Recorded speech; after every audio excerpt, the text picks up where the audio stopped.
Championship Impact Protein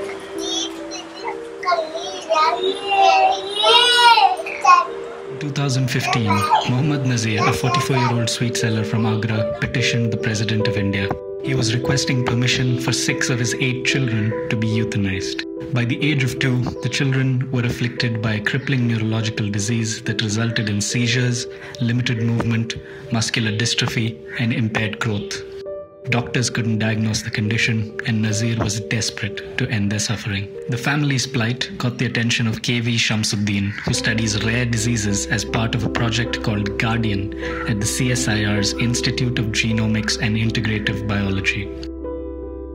The mystery disease fascinated CSIR's resident scientists Sridhar Sivasubbu and Vinod Skaria, India's leading experts on genomics. The team then embarked on a 2-year-long quest to find the solution to the puzzle. And we contacted back the family and we informed them so we can help them regarding the diagnosis of this disorder by using genomics approaches. So the family sort of agreed. The very next day we got another call from one of the NGO, that is Human Welfare Foundation, informed us by saying that they can assist all the medical, they have all the medical team along with them. So any requirement from their part, they can do it. We have discussed this case with Dr. Shafali Gulati, and she agreed to take this family or see this family. Using whole exome sequencing, a technique which analyzes the protein coding region of the human genome for genetic variations, the cause of the disease was determined. A single gene mutation was the root of all the problems affecting Nazir's children. The human genome contains the chromosomes which carry the genes comprising the DNA. A genome has around 3.1 billion DNA base pairs, and there are 20,000 odd protein coding genes. These are carried on the 22 pairs of chromosomes, along with 23 being the sex chromosome. A genetic mutation causes vital proteins to be absent or formed in ways that are harmful. While most diseases are caused by several genes going awry, some are the result of a single aberrant one. Nazir and his wife Tabassum were both carriers of a mutation on the MLC1 gene on chromosome 21. However, it did not affect them as the mutation existed in only one of the copies of the chromosome. Thus, there was a 1 in 4 chance that their children could get the mutation in both the copies of the chromosome. The scientists had discovered a new mutation, the Nalband mutation. 6 of his children had a pair of this defective gene. Present mutation was not present in any one of the Indian population previously. We went back and searched the history of the family. So they belongs to a Nalband community, and we figured it out that this Nalband community actually originated from Iran, and they migrated along with Mughal dynasty, and they spread across Pakistan, Sindh, and certain part of Haryana, and predominantly they are based on Agra and Aligarh. Now the question was, why were so many of Nazir's children affected? Both the parents are having one defective copy each. So we hypothesized that in this entire community it could be present. So we went back to the community and we convinced the family by saying that it could be possible that there will be more families in the community.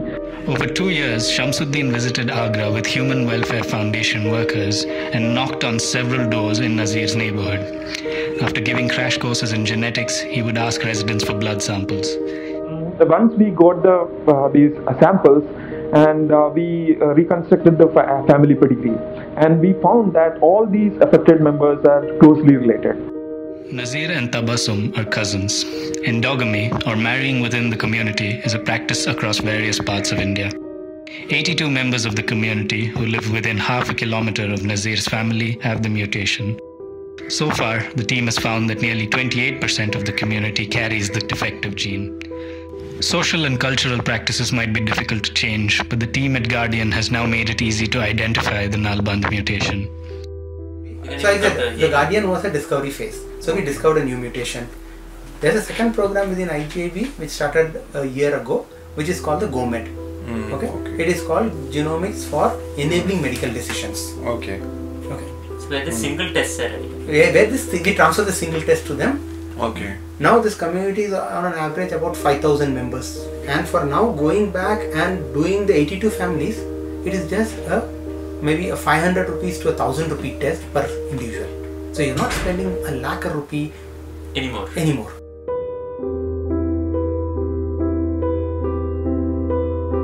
We formed the consulting clinician. It was Dr. Shufali Gulati from AIMS. She said that all our clinical finding is actually matching with the genetic diagnosis that you have made.